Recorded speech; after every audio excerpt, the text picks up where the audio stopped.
Good. As ever, I see quite a few names that are familiar from other Insiders Outsiders events, but equally quite a few that are not familiar to me. So those of you who know about the project will forgive me, I think, if I say a little bit about Insiders Outsiders by way of introduction and to sort of really demonstrate how well this particular session fits into its remit. I'm the founding director of the project that initially took the form of a year-long nationwide arts festival straddling a very large number of different venues, different art forms across the UK that took place between March 2019 and March 2020. And the idea was to look in a much more detailed and nuanced and indeed critical and analytical way than is usually the case at the immensely rich and pervasive contribution made by refugees from Nazi-dominated Europe to British culture.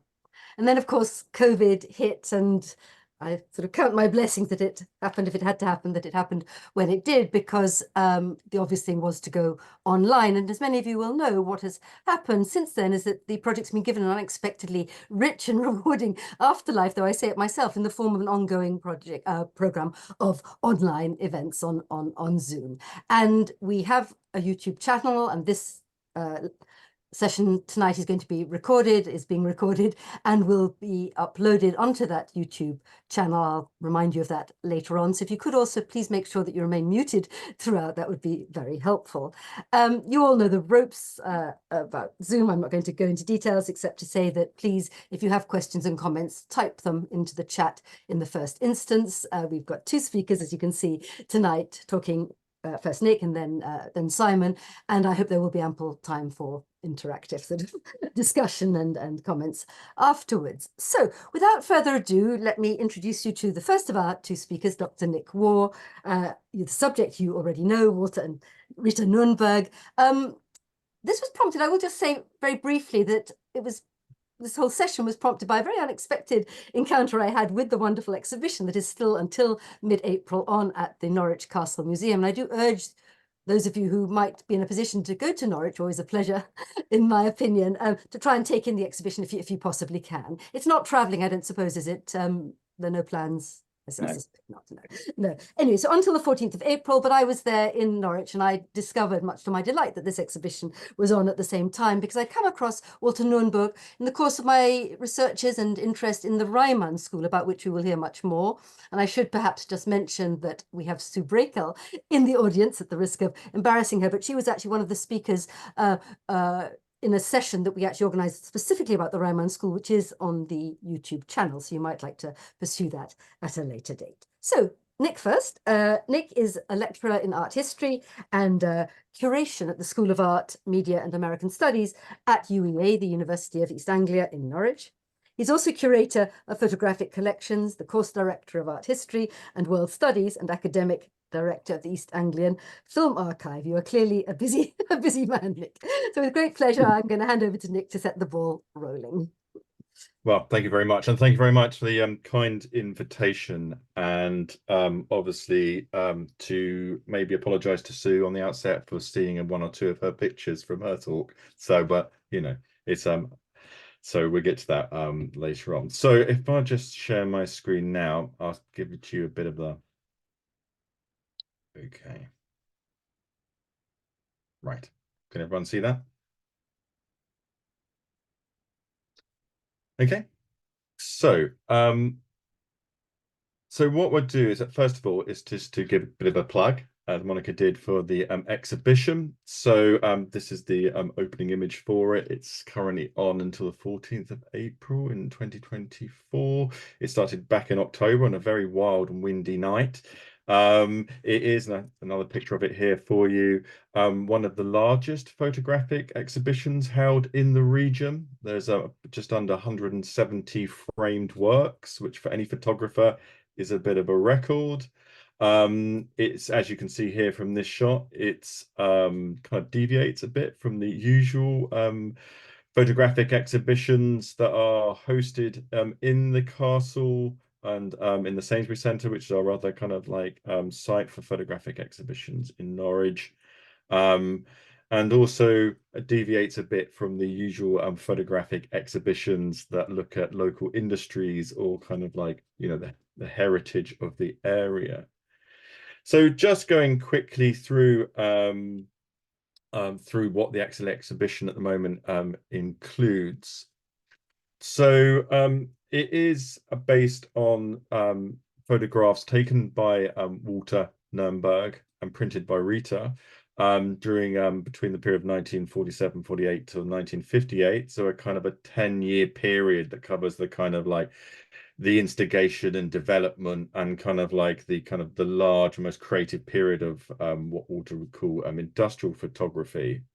It looks at primarily three companies based in Norwich: the Edwards and Holmes shoe company that was based at the Esdale Works, which Walter visited in 1947 48, so in that kind of late 47, 48.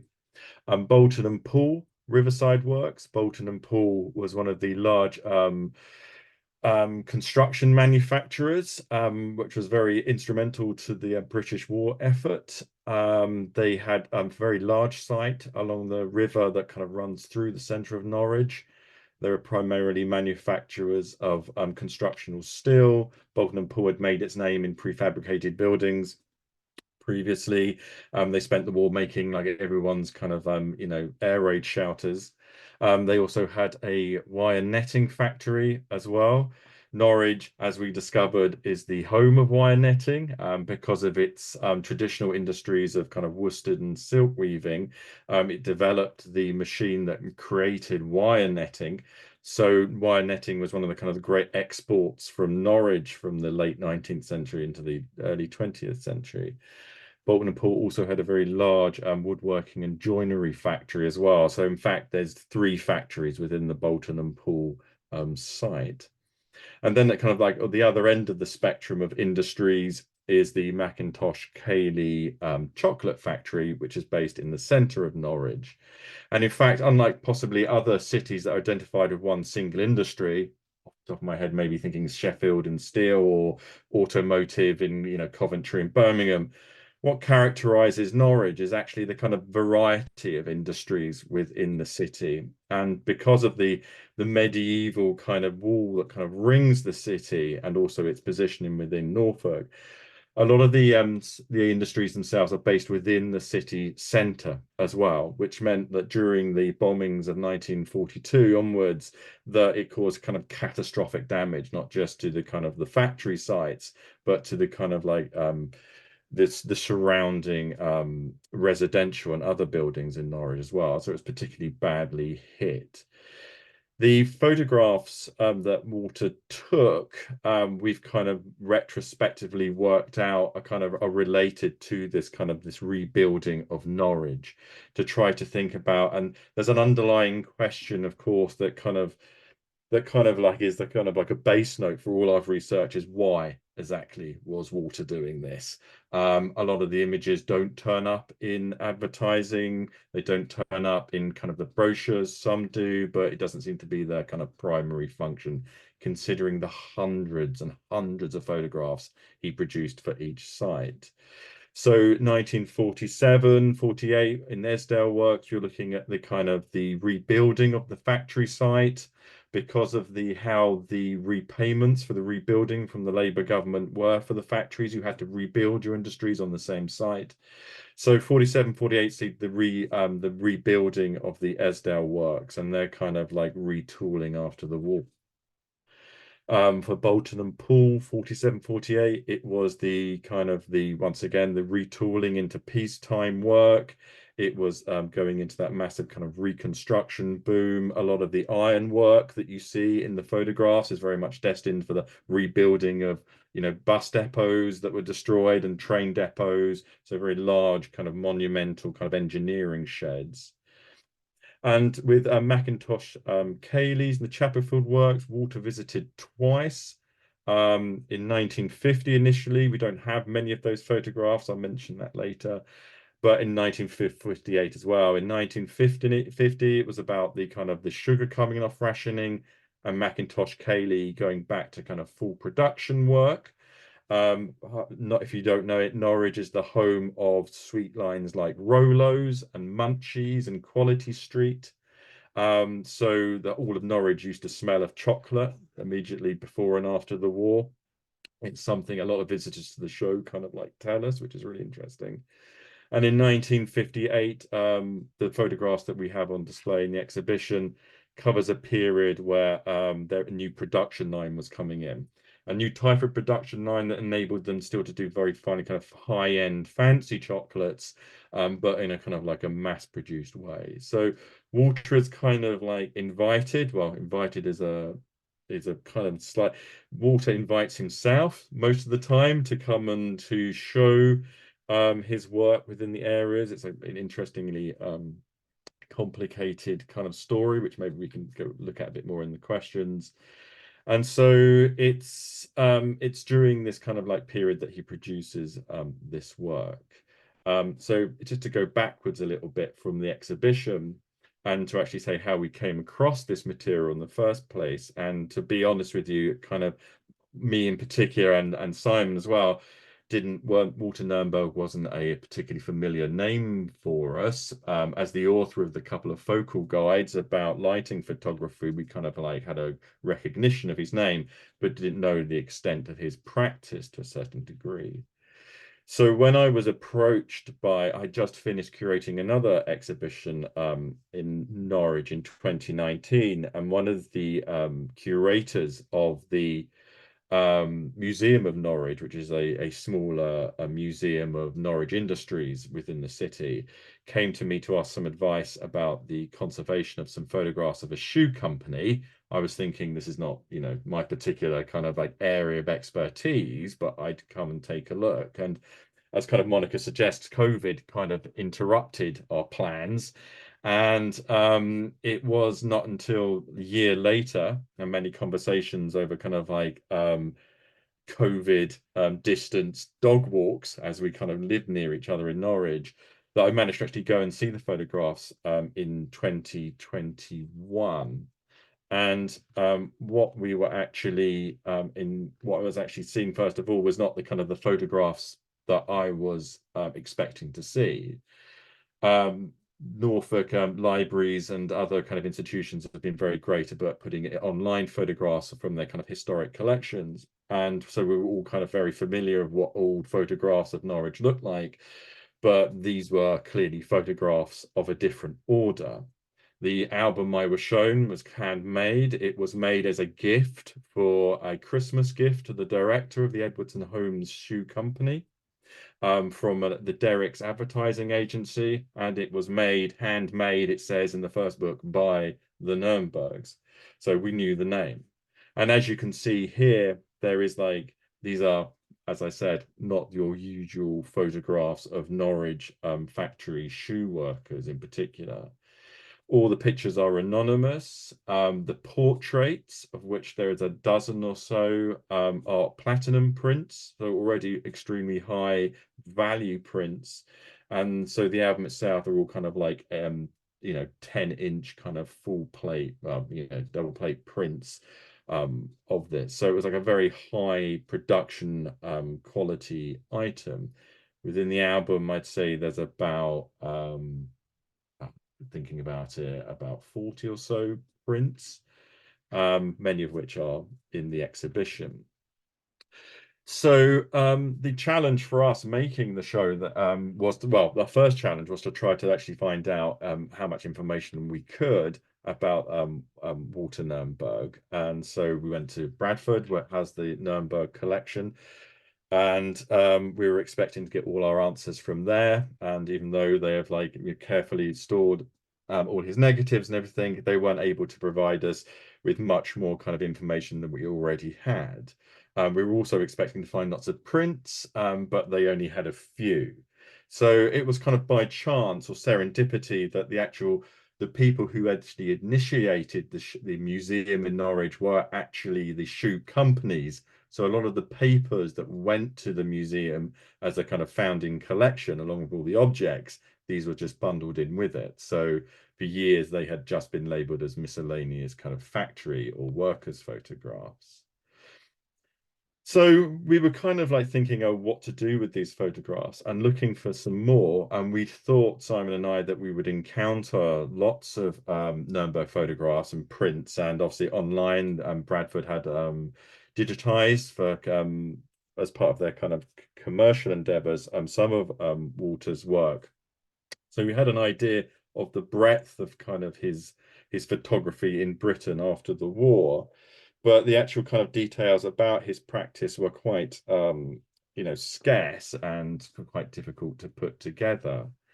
And luckily, once again, as Monica said, there was I'm the director of the Film Archive, which is housed in the County Council County Hall building, alongside the Norfolk Record Office. So I started to look for his name reoccurring within the kind of larger papers to see if there's any evidence he'd visited somewhere else. And luckily, we came across not just one or two photographs by Walter Nurnberg, but a considerable volume of them. Initially, we found a few photographs that had been used and cut up to be put in kind of the Mackintosh-Caley's in-house journal, but also there was a considerable amount of very large, very high production, very kind of bound red albums that contained hundreds of photographs. So in the total, there's well over 200 photographs capturing the sites that he visited, which again kind of brings into question what the kind of the underlying purpose for these projects were. And in a way, we were trying to, in this kind of working out the kind of the narrative behind Walter Nurnberg, who was clearly a very skilled and very technically skilled, but also very kind of someone whose work really resonated with our understanding of kind of like pre-war European, particularly German modernist photography as well, what they were doing, the Nurnbergs photographing shoe companies in Norwich immediately after the war. And to get a sense of just how strange these photographs were, or atypical these photographs were, and trying to kind of relay that to the audiences within the exhibition, but also within to the museum staff as well. We were trying to get the idea of there's always loads and loads of pictures of people working in the factory, predominantly by local journalists who were working in the area. So we needed to make that kind of, the explicit statement that what the Nurnbergs were doing was of a different order again of photography within that. And what we did is kind of go back and to think about Walter and his career in London. So Walter came over from Germany, from Berlin in 1934. He set himself up relatively quickly in Aldwych as the Nurnberg studio. In the exhibition, we have a copy of his first kind of brochure, kind of advertising his wares. And what is remarkable about his career during this period before the outbreak of war is just how quickly he managed to get a lot of very high-end clients on board. And considering he'd come over, but what it was kind of what it kind of suggests is that he was already part of a kind of much larger, broader network of photographers who were working between Germany and London in particular. And as we discovered reading through the articles that he wrote for the British Journal of Photography and other articles that appeared about him in things like, Manager magazine and the likes of kind of industrial trade journals, was that the people he was kind of who were commissioning the work, but also the people who were kind of involved in that kind of development of marketing and advertising were all people that he knew already, had worked with in Germany, and they'd come over and were giving him those early commissions as well. So he was already a kind of familiar with a kind of broader practice that was going on at that time. And to give a sense of the how characteristically different, or once again atypical, Nurnberg's work was during this period, was to consider some of the examples he includes of his own works within the books like the Photography for Commerce, which is his first English language book in 1939, and his sole authored book, Science and Technique of Advertising Photography, in 1940. So he'd gone from being a relative newcomer to the London scene to becoming some authority in the matter of 5 years. And you can see this kind of the difference between that kind of traditional English styles of advertising here for players, cigarettes. On the left, you can see that kind of like very much that, you know, upper middle class kind of country gen, the kind of that still doing that whole idea that cigarettes are kind of healthy for you, like a country walk. And actually, a few years later, in fact, this is only a few months later, but Nurnberg's commissioned for the same company, and you can see actually somewhat kind of like you know, explicitly how it's the actual adverts that are being used are actually in the hands of the person who's holding the cigarette. You can see that folded magazine there. So this is Nurnberg making a statement, not only for his own photography in relation to what had gone before, but look how kind of like the images themselves are kind of like framed. You see the image of the woman who is at work through the kind of the frame of the kind of like the man's body. So you that kind of want this kind of radical framing, radical in relation to previous types of advertising photography. You see this again in Nurnberg's kind of early photography in commercial photography in England as well, in his kind of relationship to product photography as well. Here you can see two soap commercials from journals, the one on the left being for Lux soap. You can see it's a very familiar traditional formula of a celebrity selling soap primarily for, you know, for a female market. You've got that kind of a lot of text, the photos being cut up. It's a kind of complex, you know, photo montage going on there. And you have Nurnberg's photographs for Pears soap, a Pears soap that with only a minimal amount of text on the advert itself is only recognizable because of its characteristic shape. But also its man's hands as well. So as I later discovered that Pears actually during this period predominantly marketed itself as a man's soap rather than as a woman's soap. But you can see here how Nurnberg goes to kind of a kind of approaches this subject matter. And of course, as Monica suggested, that actually this is what it's coming from his training as a photography student and then later as a tutor at the Reimann School. Here is its kind of postcard from 1928 of it in the Schönberg district, the affluent district of Berlin. And it's clearly proudly proclaiming all of the things that you can learn and practice at the school here. You have on the front of it's rather remarkably stripy building, painting and sculpture, three-dimensional design, advertising, textile art, film, and that's how we can date the photograph because the film and the photo department was only added in 1928 at the top of the building in the studios there.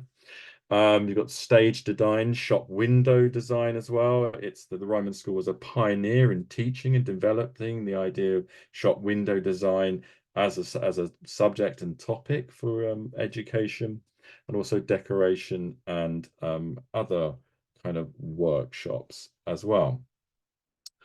So what's also very interesting about the Reimann School, and you know, I suspect many people in the audience know much more about the Reimann School than I do, is the firstly, it's kind of its international character as well. It's really interesting that in this prospectus from 1928 that it is in German and in English, which suggests that it's looking at a London and possibly an American kind of contingent of students as well. That it was a large proportion of the school was female as well. And compared to its rival in Dessau and earlier in Weimar, the Bauhaus, it was still had a focus on producing and kind of selling material as well. It was certainly producing its work of the students as well. But I think as well as kind of training and teaching the students all of these very different types of design and commercial art practice, something that's very familiar with art schools today.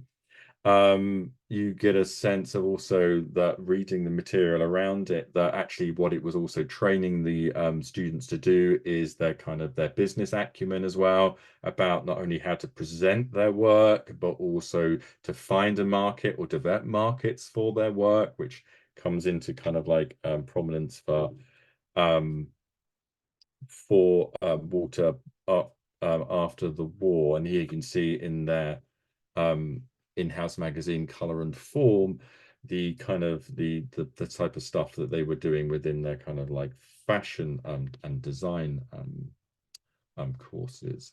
A key significant component of the Reimann School as well was the fact that all their teaching was studio based. Here are some wonderful pictures taken by the photojournalist Willy Prager of the studios in 1931, where you can see that the students at work with their teachers. All of the teachers were part-time.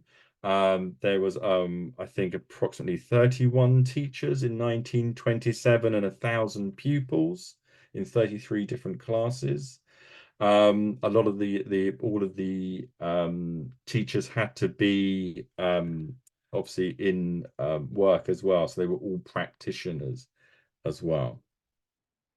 And so when it comes to photography, the photography course was initiated, as I said, in 1928, and was when Walter turned up in 1930, 1931, was led by Werner Graff. Werner Graff, who was very much, I'll talk about that a bit more in a second, associated with the more kind of like avant-garde kind of end of the spectrum in art practice.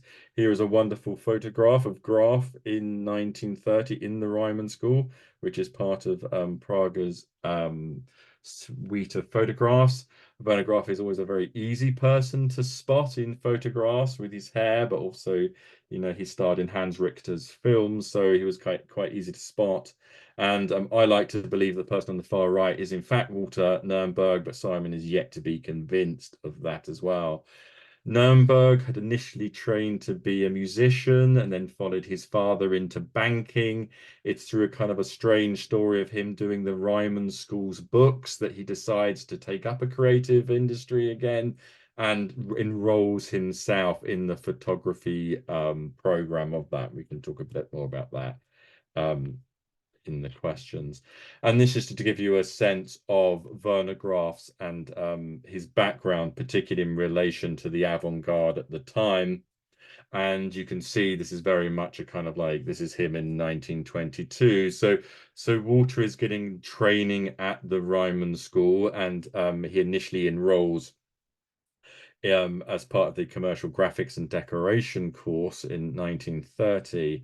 The kind of like a much more progressive and avant-garde kind of perspective on photography rather than just a skill there. And just to give you a kind of a broader sense of kind of like of their background, Walter's kind of exposure to photography at this point, and he does talk about these kind of influences in his kind of later articles in the British Journal of Photography and some other interviews that he did later on in the kind of the 50s and 60s. And it's very much a case of, you know, it was easily presented by this Verlag Hermann Reckendorf catalogue from 31, where Werner Graff is working with Hans Richter to make the two kind of really influential two books of Here Comes the New Photographer and Richter's Enemy of Film is a friend of film tomorrow.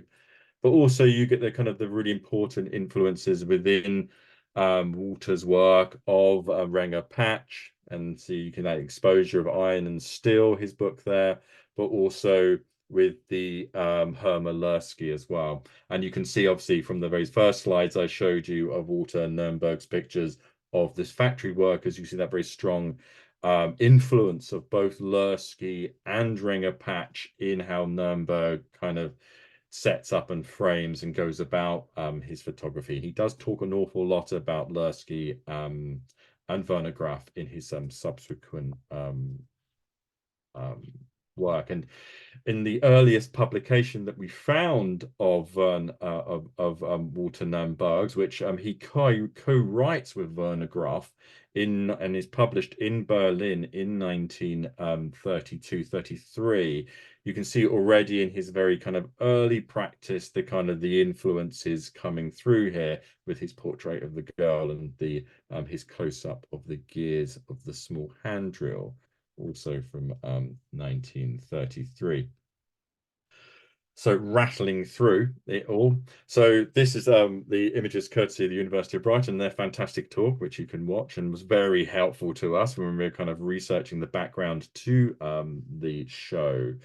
The Reimann school obviously ran into the same problems of almost everybody else in Germany at that time in 1933. So let me just see my notes here. So even though Albert Reimann had to step back in 34 from running the school, it ran on for another year until 1935.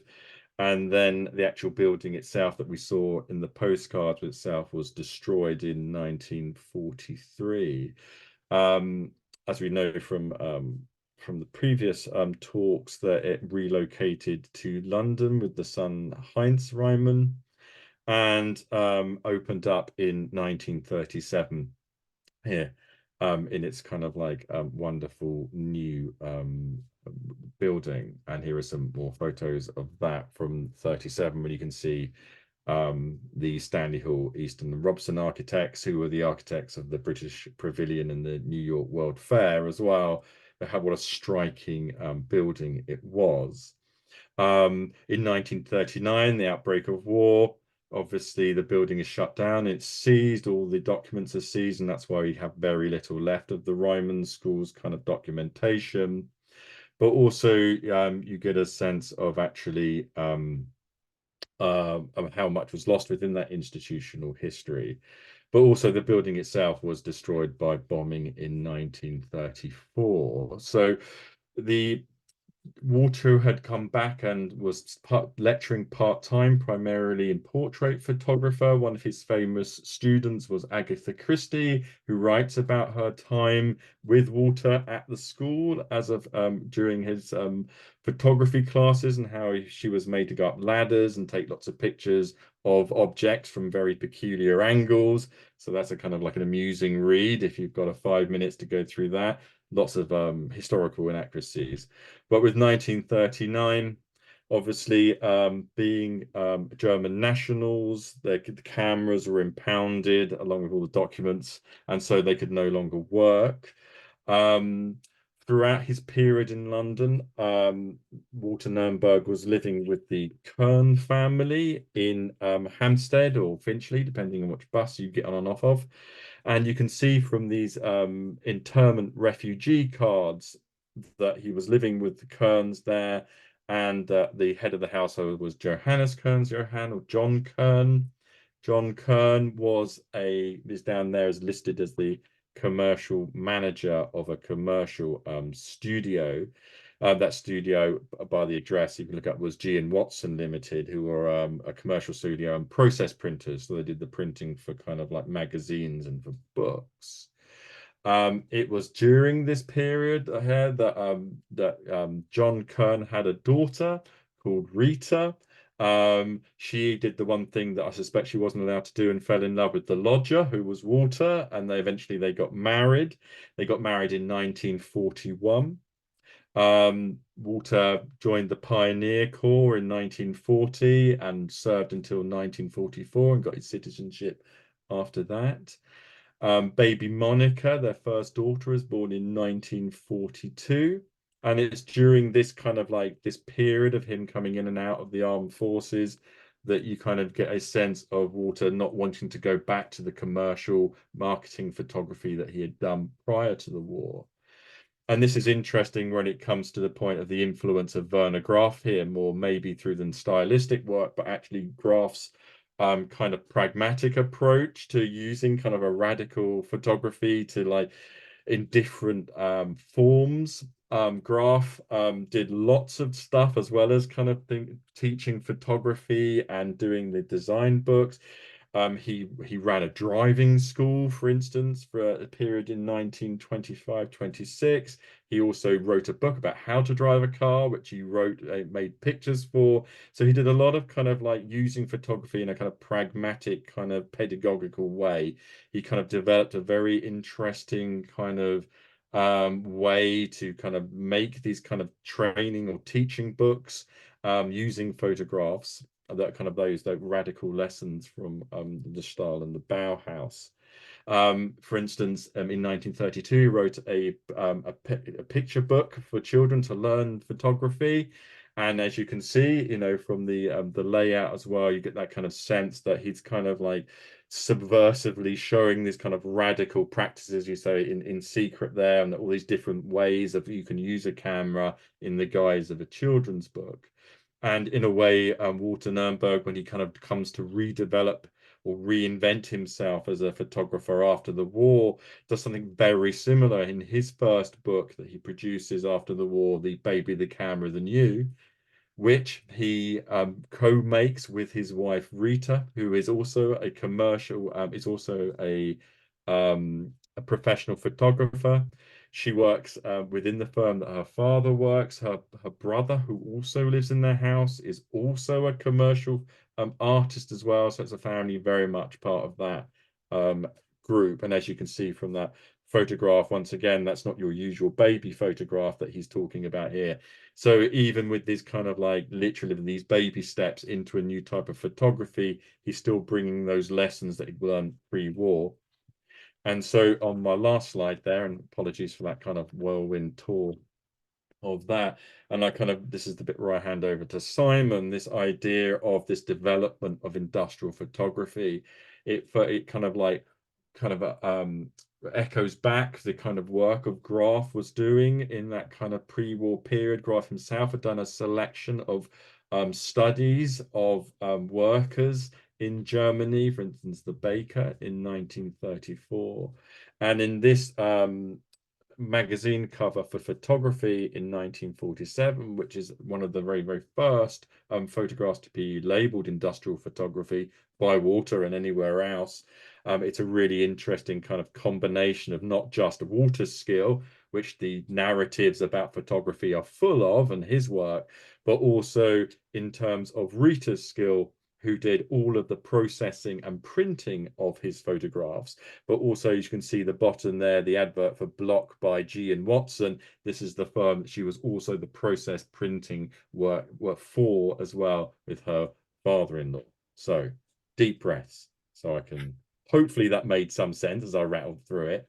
And I'll hand over to Simon, if that's okay. Simon?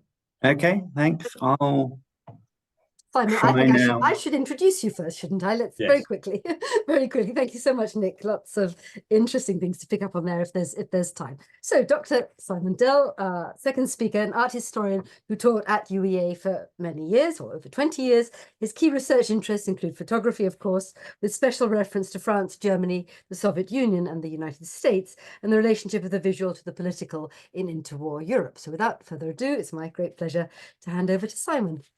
Okay, thank you, Monica. Thank you for the invitation. Can everybody see the screen? Okay. Can somebody confirm that verbally for me? We're not seeing your PowerPoint.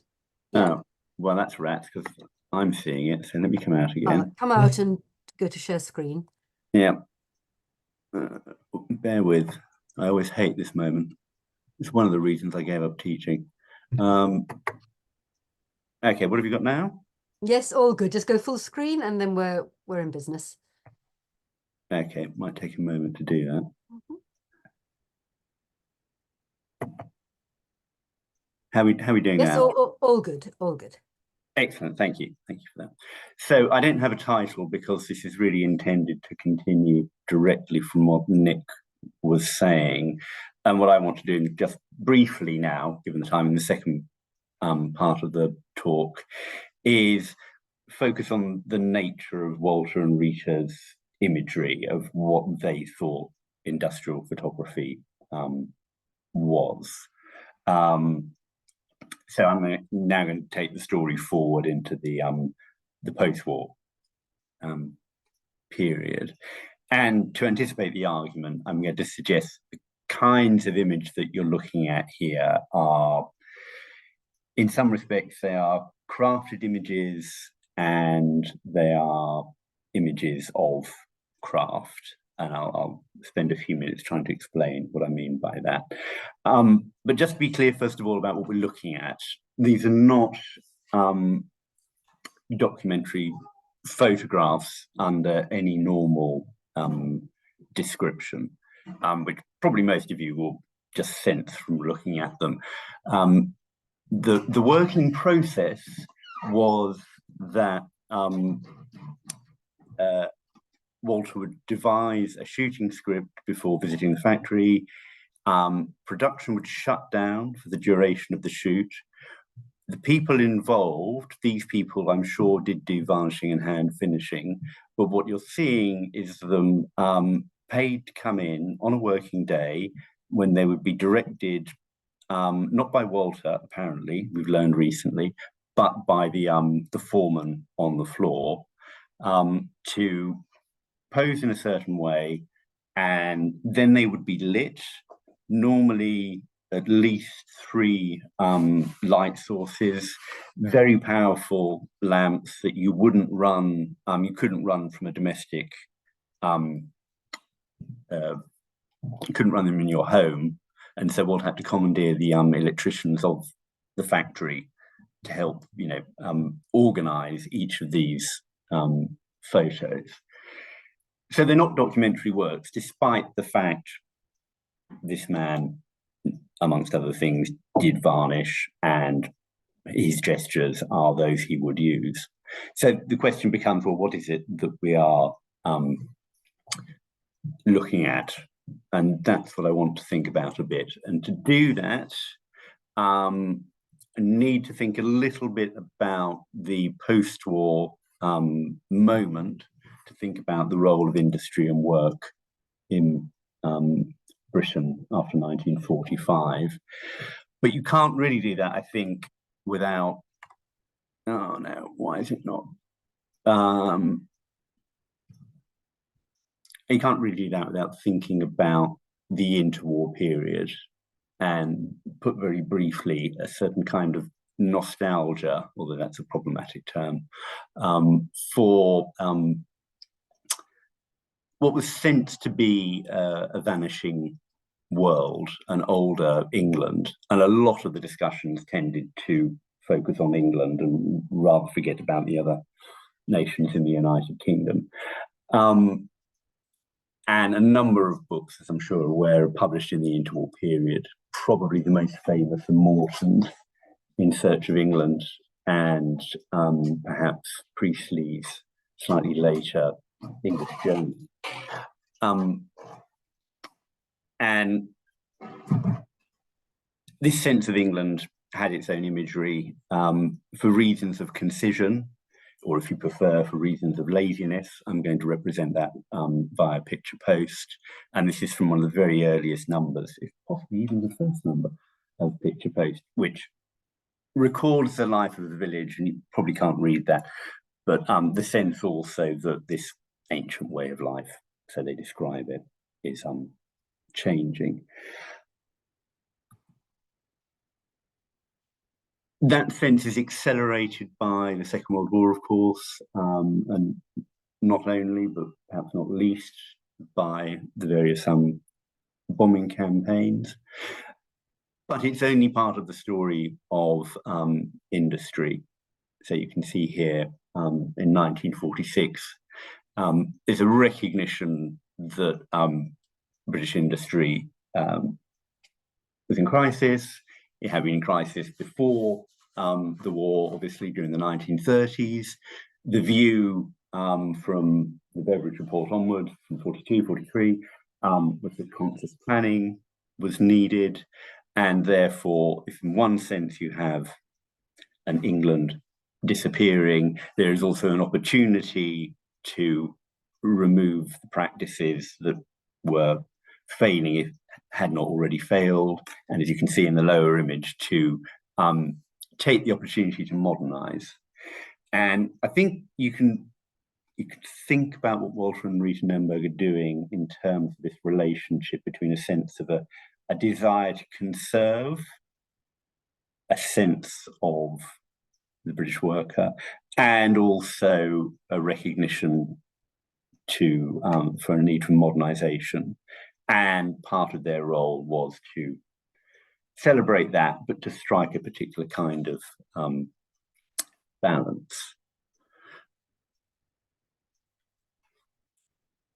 This, of course, is accompanied by a political project, and again, I'm sure there are many present who know more about it than I do, of the welfare state and a post-war settlement. And I do like this image, which, at the risk of generalization, is fairly typical of picture post, where you have a balance between the important figures, in this case, bed in Whitehall, but also those who he is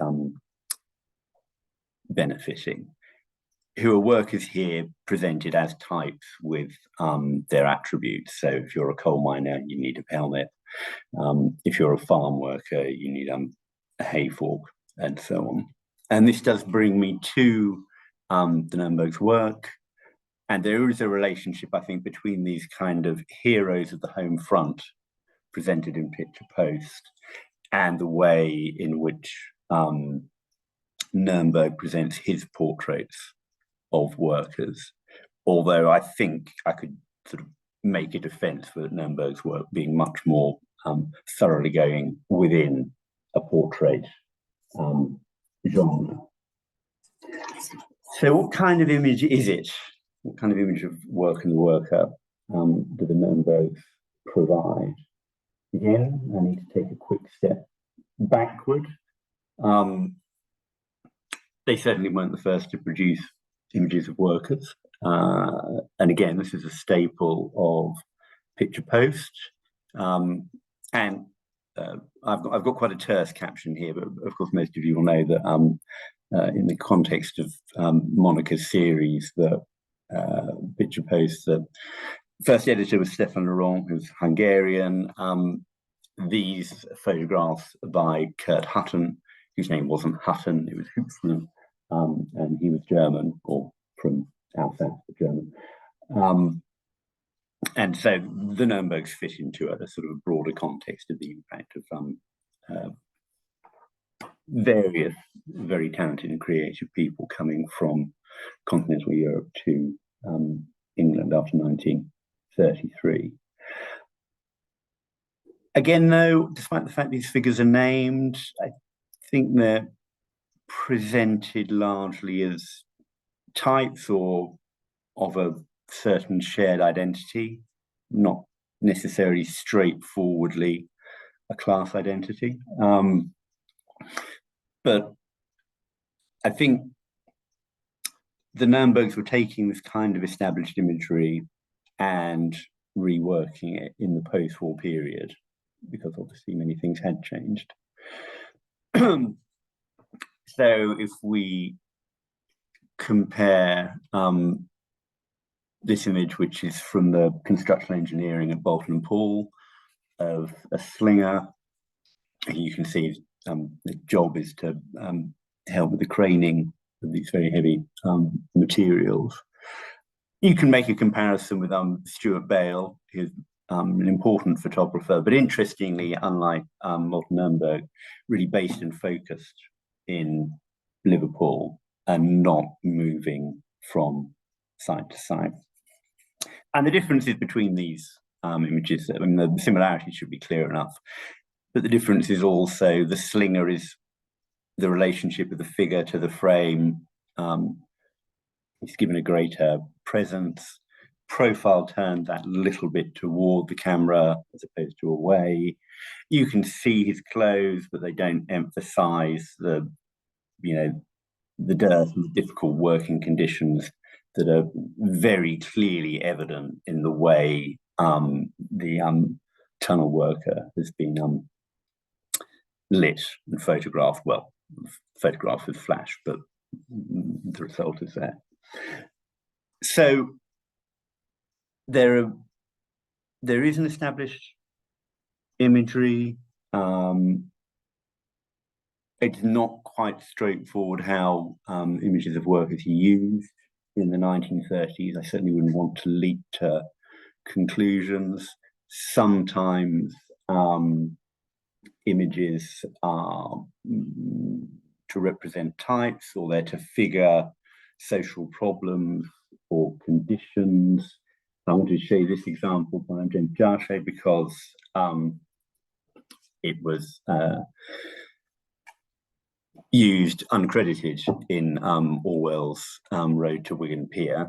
Not an image, by the way, that Orwell chose for that book.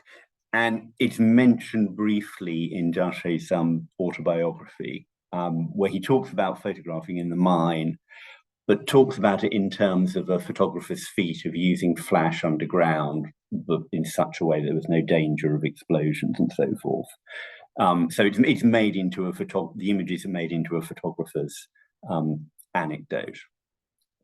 And although he includes the image in the book, it's dealt with in a matter of a paragraph or two, whereas he has whole chapters on photographing politicians and photographing royalty. And it's worth bearing in mind that kind of balance. So what then are we looking at here? Are these images of workers, or are they perhaps images of work? Seems a worthwhile distinction to explore. But even that, I think, needs some qualification. The Nurnbergs do not follow through the production process, which was certainly an established genre. So by that, I mean, you could have, again, from Picture Post, a photo essay that was about literally the creation of a car. I'll only show the one image, but it runs from this sort of Adamic moment, you know, as you can see in the beginning, the very first literal modeling of a design, through the later stages, and then you see the car going into production, you see the car roll off at the end. Really don't see finished products in the Nurnberg's work. That's not an area of interest. And then you see the car being promoted at a motor show. So all the way through the kind of life story of production. The Nurnberg simply didn't do that. They're much more focused on the shop floor.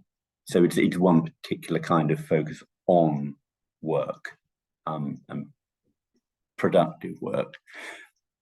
But even that needs a kind of, well, not a kind of, it needs an important qualification. The range of work photographed is, if not highly selective, nevertheless selective. Most of the gestures and the procedures that Nurnberg photographed were of the shop floor.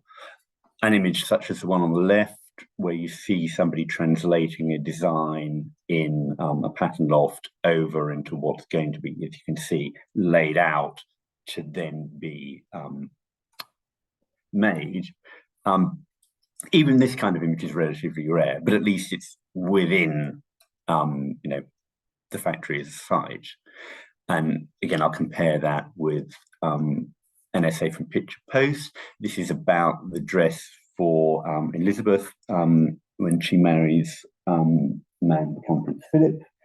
And again, it's followed through a particular kind of hierarchy from design through all the stages of the production of this sort of very particular elite object. And implicit in that is a certain kind of social hierarchy. That's not really visible in Nurnberg's work. And even the factories that he did photograph, you don't see managerial classes, you don't see secretaries, you don't see cleaners, all the other people that work to make a factory work. So there's a particular kind of focus that's worth considering.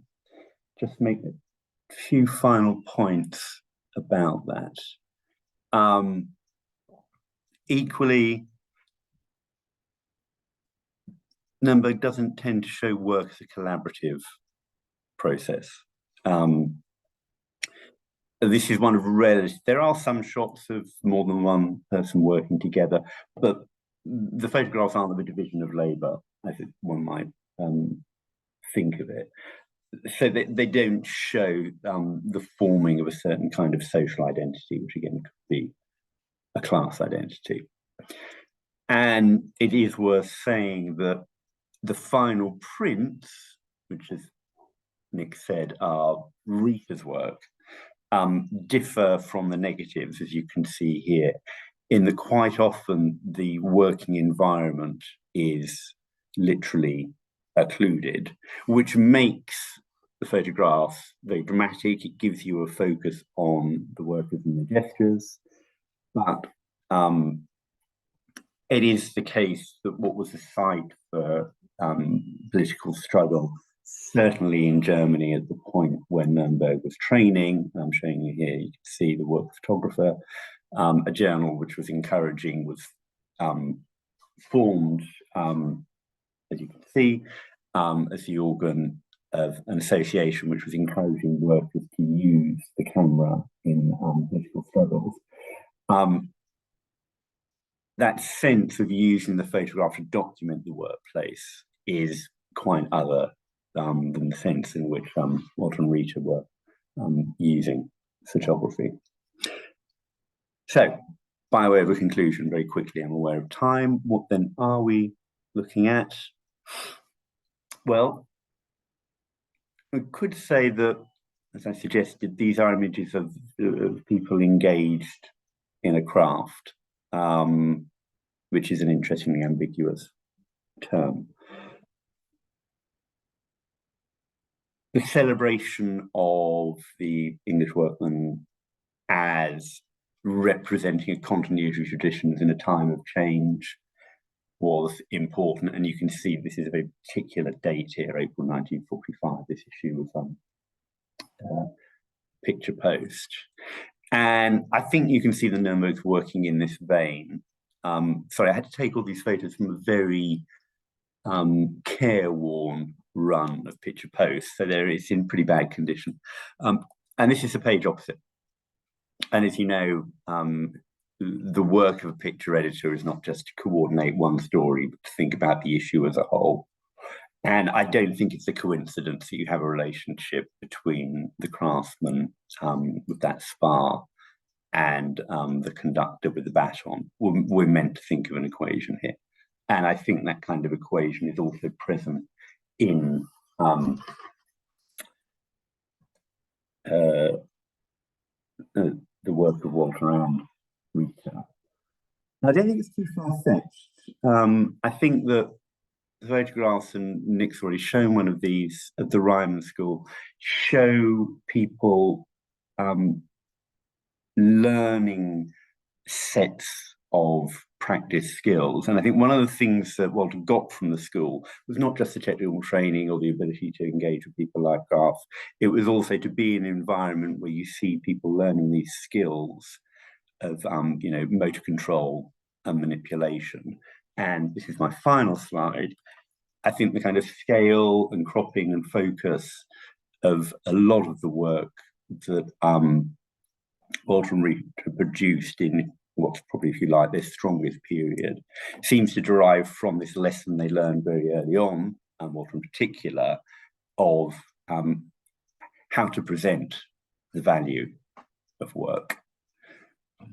Okay, that was another gallop, but I'll finish there. I'll try and come out of sharing. Pause share, will that do? Stop share, pause share. Lovely. Thank you very much, Simon. Also absolutely fascinating. Well, it is exactly 7 o'clock, but I think it would be an awful shame to stop here. Obviously, if people need to leave, then you must do so without any embarrassment. But does anybody have any questions or comments they'd like to fire at our two speakers? We've got one, I'll just say, there's one rather lovely comment from Christopher Priest, who says, the pattern loft, exclamation mark. I used to be a template maker in Hereford during the 1970s and 80s, so clearly sort of chords have been struck there. Excellent. The pattern loft, I should say, was the first part of Boulton and Paul to go. That they mechanized that phase of production, and it laid off a lot of the workforce only a few years after those photos were taken. And that very big shed, with, if you look at later photographs of the site, that's the first one to go. Unfortunately, I'm sorry to have to add that. Right, perhaps while people are gathering their thoughts, I could just fire a few questions to, I'm not quite sure who's going to answer, but you touched very briefly, I think, Nick, on, actually, hold on, let me hold my questions in abeyance. Andrew Nurnberg, and with Harriet, okay, son and daughter, wonderful, very nice to have you here. Absolutely fascinating. We've learned a great deal about their work in that period when Andrew was a child, born in 1947. I don't want to put you in a spot, Andrew, or indeed Harriet, but if you'd like to say something of a more personal nature, then now is the moment. It would be wonderful to hear from you. So this is...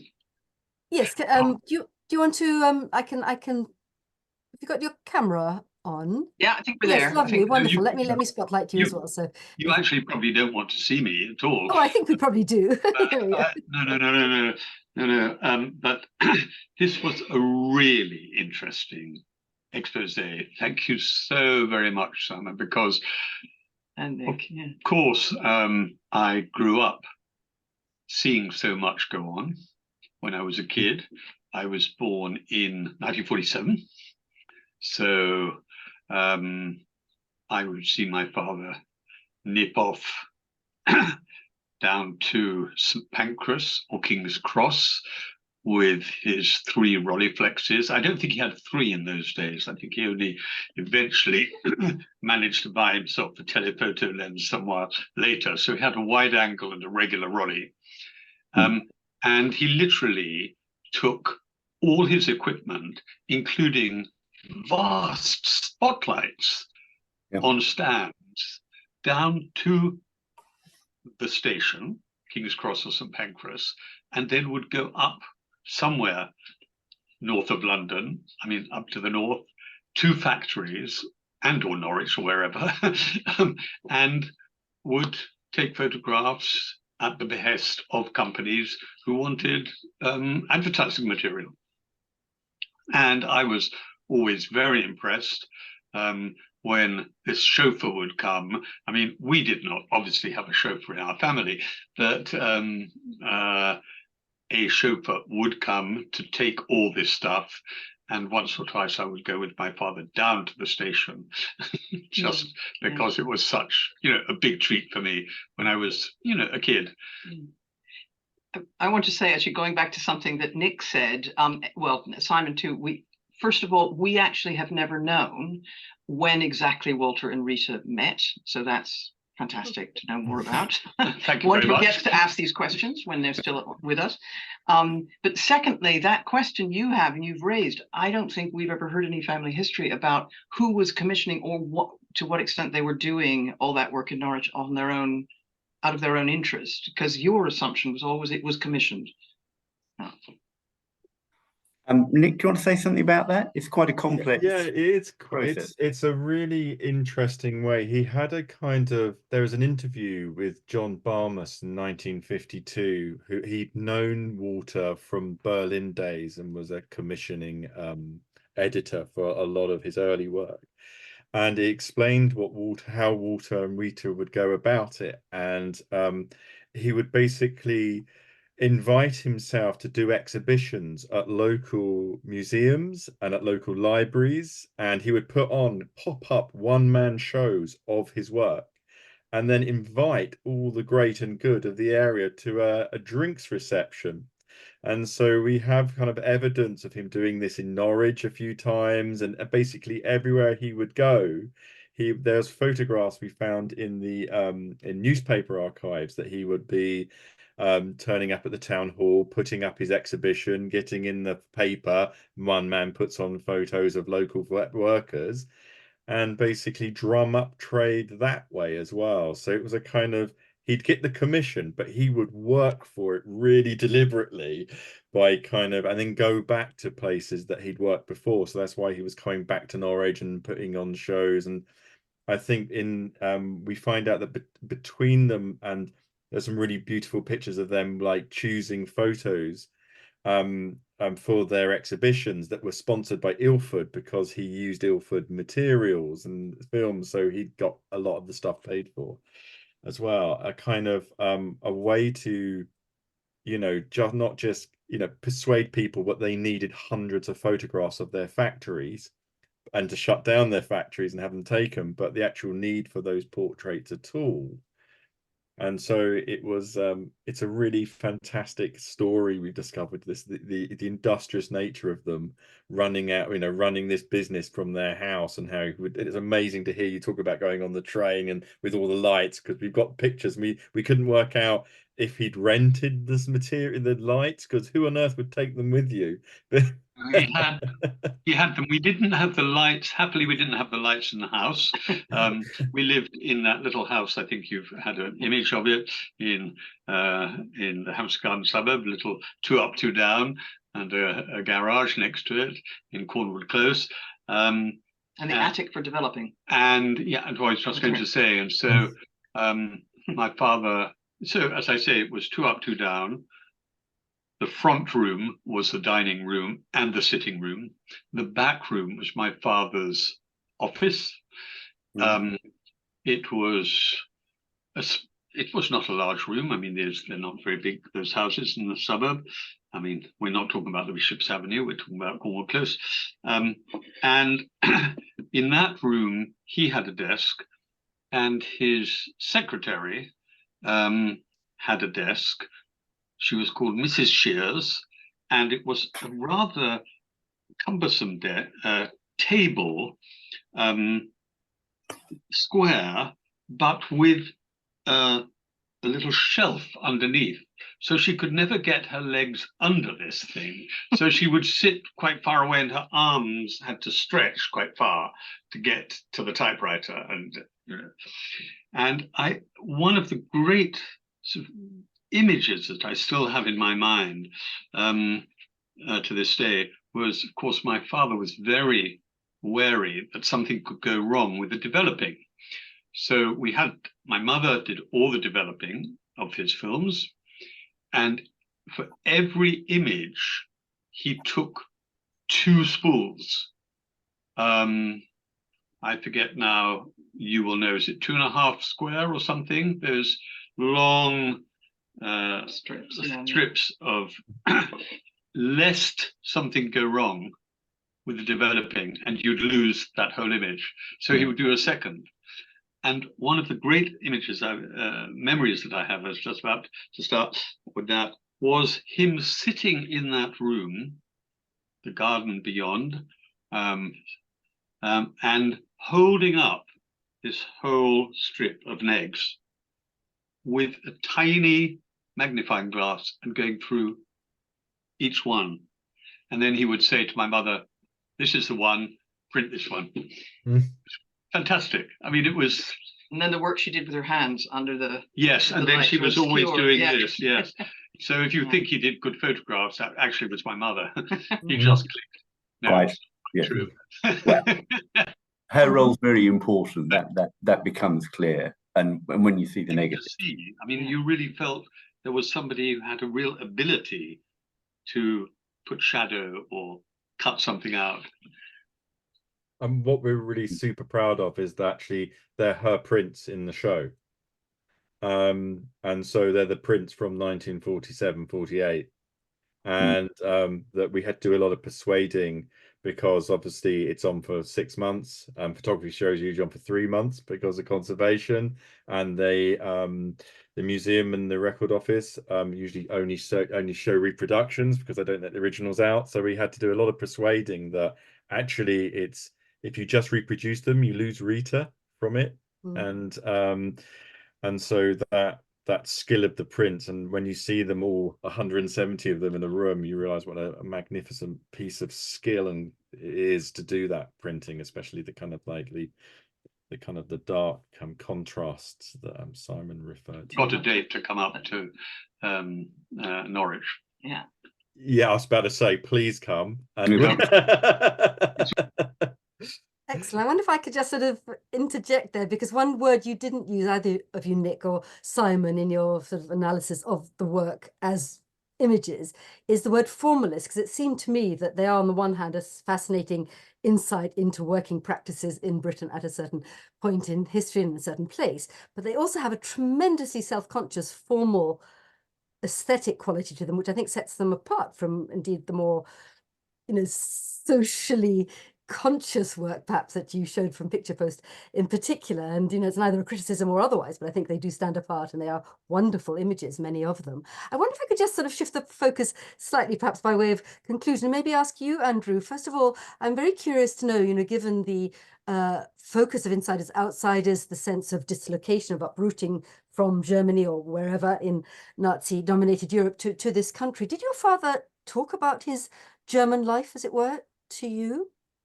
No, he only really talked about his early life as he was growing up, which was pretty cool, I must say, because he came from quite a wealthy family, and they lived in a very large house in Berlin. And to give all that up and leave everything, literally everything behind, and start afresh. And he came over here, and then he, served in British Army during the war. I think that was, well, I mean, he had to, although he had married and had become by then a Catholic, and we were brought up, we kids Catholics. He had to come over, but it must have been quite something to leave that wealth behind. But but he wasn't happy as a banker taking over the family bank. Oh, he would not take over the bank. No, he wanted to be a photographer, and that was it. Yeah. Are you saying, if you don't mind my asking, but was the family in fact of Jewish origin, in spite of converting? Yes. Assimilated Jewish. Yeah. Assimilated Jewish. As I suspected, indeed. Yeah. And another question, perhaps, which might be more for Nick or Simon, to do with his wartime experiences. I mean, you mentioned, indeed, you showed the internment, the sort of the card saying he was exempt. How come he was exempt from internment? He wasn't yet a naturalized Brit. He ended up in the Pioneer Corps. In my experience, of my knowledge of other people's stories, many of them were interned, albeit briefly in some cases, then released and then entered. And one way to get released was to volunteer for the Pioneer Corps. But I wonder if any of you know, I mean, maybe, again, Andrew, you can throw some light on this. How did he escape internment by the British? Well, I don't know actually how long he was interned. He wasn't. I think he just came here, was taken, and then went to the Pioneer Corps. And I think it was just that I recently read something. My wife knows this better than I can. No, it was only a very recent article from the Imperial War Museum about Germans, German nationals in this country and the numbers. And it was a relatively small, there were 3 categories. And the majority did go into category C, exempt from internment. But as a photographer, his equipment was taken for a while. You can see why that would have been considered dangerous. But it was a relatively small number, under 2,000, I think, who were declared, who had to be interred. That's actually not, I do actually know quite a lot about this, and indeed there are quite a few, if you're interested, there are quite a few sessions on various aspects of internment on the Insiders Outsiders YouTube channel. No, there were two phases. Initially, most people were exempted and put in category C, but then actually with the advent of the end of the phony war, the government panicked, this idea of collar the lot, and actually some 27,000 mostly Jewish refugees from Nazism were actually interned, which is why I'm curious. He did also have, and you'll remember, Andrew will remember from the documentation, to get his own German citizenship, that he had a English grandmother or English mother who had some aristocratic, so he had connections, and which he had argued hard. Yeah. Interesting. Good. Perhaps just one last very more technical question from Alex Gilby. You mentioned that several of the portrait images were platinum prints. Is that something seen in other places in the collection? No, they're really unusual. I mean, all the other photographs are just kind of like, you know, bromide prints on Ilford paper. In fact, all the other prints we've seen, and in Boulton and Paul and in the chocolate factory, there's no portraits at all. We only see the portraits in images of his exhibitions that he puts up, and they're in the album that's in the Edwards and Holmes, the shoe company, because it's a gift, and it doesn't look like any of the other albums that they make, because they do have a kind of a look of their albums, which they do. You could have like a premium larger one, and then there's like a smaller one, but the Edwards and Holmes one is a gift and has been handmade and is completely different. So and they are completely different, aren't they, Simon? Yeah. Yeah. So, and if I could add, though, what's really interesting is that clearly the sitters were given prints. They weren't just told to sit there, have their portrait taken, and then it disappears to the boardroom. They clearly were valued, and so they have the very expensive platinum process. But they were given a print, but they were just given a silver print. So it's still nice, but these are totally different orders. So the photographs get used by Walter in these different ways. But there's a whole other history about the various people that have a print now in their house by Walter and Rita, but don't actually quite know what it is or why it's there. But nevertheless, I'm sure it's probably the best photograph they've got, their grandparents, you know. And I'm sure there are many of those around, but of course they're almost impossible to track down. But yeah, but considering the relationship often with people taking photographs of people working, in fact, everyone we've encountered who've recognized themselves, and that's two now, we have two people in their 90s, well, late 80s, who've recognized themselves, but people who have said that they've recognized people in the backgrounds of some shots or in the smaller shots, they all have prints.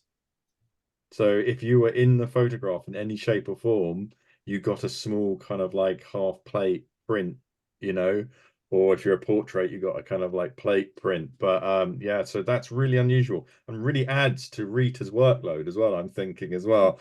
So so there's always, and the recollections we have of the people, the sitters, is always very positive as well.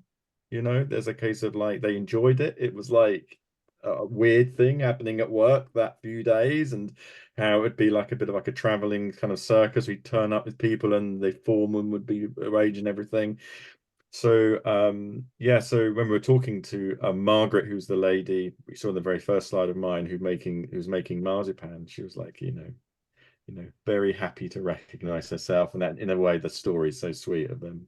Her family had come from Australia and were just looking for something to do and didn't know about the exhibition, so they came around and, like, you know, they recognized Auntie Margaret on the wall 10 feet tall.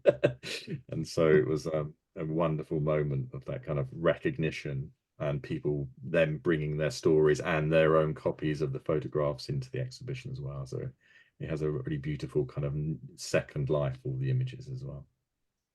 Lovely. That's a nice point at which to end. I think it's this combination, isn't it, of sort of real aesthetic sort of finesse and profound humanity. It's sort of a lovely combination, I think, in the best of the images. Fantastic. Well, we could go on, but I think it's probably time to call it a day. I'm so delighted, Andrew and Harriet, that you were able to join us and were willing to contribute in that way. Thank you so very much. Just to recap, the recording will be made available slightly topped and tailed, as it were, on the Insiders Outsiders YouTube channel, which you can find simply by Googling that in the next few days. And do take a look. There's a lot on photography. There's a lot on, well, I say there's a session on the Reimann School some while ago, and many other things besides. It's quite a treasure trove, though I say it myself. And also, if you're interested in knowing about our future activities, do sign up. If you go to the insidersoutsiders.festival.org website and go to the bottom right of any page, and we go to the home page, you can very quickly and easily sign up to the newsletter. There are many interesting things in store for the months ahead. Lovely. Thank you, everyone, for holding on tight. It's definitely supper time now. It's been a wonderful session. Thank you so much, Nick and Simon, and again, Harriet and Andrew. Thanks ever so much. And I hope to see you again at future sessions. Good night. Good night, everyone. Bye. Thank you.